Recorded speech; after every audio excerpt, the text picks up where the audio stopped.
नमस्कार. विचार करा, दोन कट्टर शत्रूंमध्ये वैर इतकं खोलवर रुजलंय की अगदी राजा किंवा जवळचे नातेवाईकही ते मिटवू शकत नाहीयेत. पण काय होईल जर सांगितलं की असा वाद, तोच वाद फक्त एका दिवसात एका साध्या शिकवणीने सुटू शकतो? आज आपण उरग जातक या प्राचीन कथेतून संघर्ष मिटवण्याचं हेच रहस्य उलगडणार आहोत. कल्पना करा, असा एखादा वाद जो वर्षानुवर्ष किंबहुना पिढ्यानपिढ्या चाललेला आहे, जिथे दोन्ही बाजू काहीही ऐकून घ्यायला तयार नाहीत. असा वाद सोडवणं खरंच शक्य आहे का? ही कथा आपल्याला बरोबर याच प्रश्नाच्या मुळाशी घेऊन जाते आणि एक असं उत्तर देते ज्याचा आपण विचारही केला नसेल. तर आपली गोष्ट सुरू होते कोसल राज्यात. इथे राजाच्या दरबारात दोन मोठे प्रतिष्ठित सैनिक होते, पण त्यांच्यात एक कधीही न संपणारा, न सुटणारा असा वाद होता. आणि ही समस्या आता फक्त त्यांची राहिली नव्हती, तर अख्ख्या राज्यासाठी डोकेदुखी बनली होती. त्यांचं वैर इतकं टोकाचं होतं की ते एकमेकांचं तोंड बघायलाही तयार नव्हते. हे भांडण इतकं विकोपाला गेलं होतं की खुद्द राजा, त्यांचे जवळचे मित्र, नातेवाईक कोणीही त्यांच्यात सलोखा घडवू शकलं नाही. सगळे प्रयत्न अक्षरशः पाण्यात गेले होते. आणि मग जिथे सर्वांचे प्रयत्न संपतात, तिथेच कथेला एक महत्त्वाचं वळण मिळतं. जेव्हा सगळेच जण हार मानून बसले होते, तेव्हा बुद्धांनी या दोघांमध्ये एक आशेचा किरण पाहिला. त्यांना जाणवलं की आतून कुठेतरी हे दोघेही आता बदलायला तयार आहेत, आणि म्हणून त्यांनी स्वतः यात लक्ष घालण्याचं ठरवलं. आता बुद्धांची पद्धत बघा. आश्चर्य वाटेल इतकी साधी, पण तितकीच प्रभावी होती. त्यांनी कुणाला आज्ञा नाही दिली की जबरदस्ती नाही केली. ते फक्त पहिल्या सैनिकाच्या घरी गेले आणि त्याला करुणेचे म्हणजे प्रेमळ दयेचे फायदे समजावून सांगितले.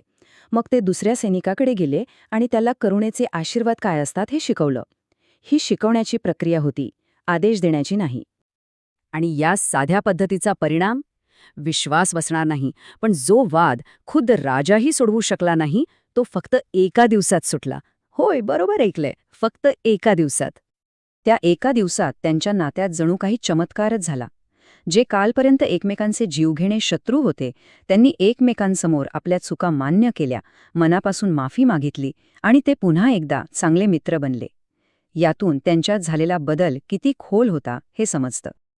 पण थांबा, ही गोष्ट इथेच संपत नाहीये. उलट खरी गोष्ट तर आत्ता सुरू होतीये. दुसऱ्या दिवशी सकाळी सत्यसभागृहात इतर भिक्षूंमध्ये याच घटनेवर चर्चा सुरू होती. सगळ्यांना हेच आश्चर्य वाटत होतं की बुद्धांनी हे अशक्य काम इतक्या सहज कसं करून दाखवलं. जेव्हा बुद्धांनी ही चर्चा ऐकली, तेव्हा ते म्हणाले, मी या दोघांमध्ये सलोखा घडवून आणण्याची ही काही पहिली वेळ नाहीये. या एका वाक्याने संपूर्ण वातावरणाला एक वेगळंच वळण दिलं. आणि मग त्यांनी एक खूप जुनी गोष्ट सांगायला सुरुवात केली. चला तर मग आपणही या प्राचीन कथेच्या जगात जाऊया. ही गोष्ट आहे बनारसमधली. तिथे एका मोठ्या उत्सवासाठी देव, नाग आणि महाशक्तिशाली गरुड पक्षी सगळे एकत्र जमले होते. त्या प्रचंड गर्दीत एका नागाचा हात नकळतपणे शेजारी उभ्या असलेल्या गरुडाच्या खांद्यावर पडला. गरुडाने मागे वळून पाहिलं आणि एका क्षणात सगळं बदललं. ते एकमेकांचे नैसर्गिक शत्रू होते. हे लक्षात येताच नाग भीतीने सैरावेरा पळू लागला आणि गरुड त्याची शिकार करण्यासाठी त्याच्या मागे धावला. गरुडापासून आपल्या जीव वाचवण्यासाठी नागाने एक युक्ती केली. त्याने स्वतःचं रूप बदलून एका चमकणाऱ्या रत्नाचं रूप घेतलं आणि नदीकिनारी अंघोळ करत असलेल्या एका संन्याशाच्या पवित्र वस्त्रावर जाऊन बसला. त्याला माहीत होतं की त्या पवित्र ठिकाणी तो सुरक्षित राहील. गरुडाने पाहिलं की साप कुठे लपलाय, पण त्या संन्याशाच्या वस्त्राला हात लावायची त्याची हिंमत झाली नाही. तो आदराने संन्याशाला म्हणाला, महाराज, मी खूप भुकेला आहे आणि माझी शिकार तुमच्या वस्त्रात लपलीय, पण मी तुमच्या पवित्रतेचा आदर करतो म्हणून मी त्याला हात लावणार नाही. म्हणजे त्याची श्रद्धा त्याच्या भुकेपेक्षाही मोठी होती.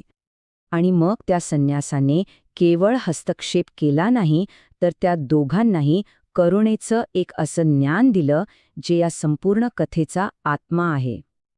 त्या संन्याशाने गरुडाच्या संयमाचं कौतुक केलं आणि त्याला आशीर्वाद दिला. ते म्हणाले, तू माझ्या पवित्रतेचा मान ठेवलास यासाठी दीर्घायुष्यी हो. भुकेला असलास तरी त्याला खाऊ नकोस. या शांत पण अत्यंत प्रभावी शब्दांनी त्या जीवघेण्या संघर्षावर पडदा टाकला. तर त्या संन्याशाने दोघांना काय शिकवलं? ती होती करुणा. हा तो गुण आहे जो राग, द्वेष आणि वैर या सगळ्याच्या पलीकडे जाऊन अगदी कट्टर शत्रूंमध्ये सुद्धा शांतता आणि सलोखा निर्माण करू शकतो. हेच या कथेचं खरं सार आहे. यानंतर तो संन्यासी त्या साप आणि गरुड या दोघांनाही आपल्या आश्रमात घेऊन गेला. तिथे त्याने त्यांच्या मनात एकमेकांबद्दल प्रेम आणि आदर निर्माण केला. त्यांचं वैर कायमचं संपवलं आणि मग ते दोघेही आयुष्यभर आनंदाने एकत्र राहिले. ही प्राचीन गोष्ट इथेच संपते, पण तिचा अर्थ नाही. बुद्ध आता या जुन्या गोष्टीचे धागे वर्तमानाशी जोडतात आणि आपल्याला एक अशी शिकवण देतात जी काळाच्या पलीकडची आहे. आणि आता येतो या कथेचा सर्वात थक्क करणारा भाग. बुद्ध सांगतात की त्या जुन्या कथेतील तो नाग म्हणजे आजचा पहिला सैनिक होता. तो गरुड म्हणजे दुसरा सैनिक आणि तो संन्यासी म्हणजे दुसरे तिसरे कोणी नसून स्वतः बुद्ध होते. ह्या एका क्षणात भूतकाळ आणि वर्तमान एकरूप झाले. यातून मिळणारी शिकवण अगदी स्पष्ट आहे, नाही का? संघर्ष आणि सलोख्याचं हे चक्र युगानयुगे असंच फिरत राहतं. पात्र बदलतात, काळ बदलतो, पण त्यावरचा उपाय मात्र तोच राहतो. आणि तो म्हणजे करुणेचं कालातीत ज्ञान.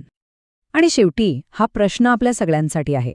जर करुणा साप आणि गरुडासारख्या नैसर्गिक शत्रूंना एकत्र आणू शकते, तर विचार करा, आजच्या जगात आपल्या आजूबाजूचे, आपल्या आयुष्यातले कोणते मोठे आणि छोटे संघर्ष ती सोडवू शकेल. यावर नक्कीच विचार करायला हवा.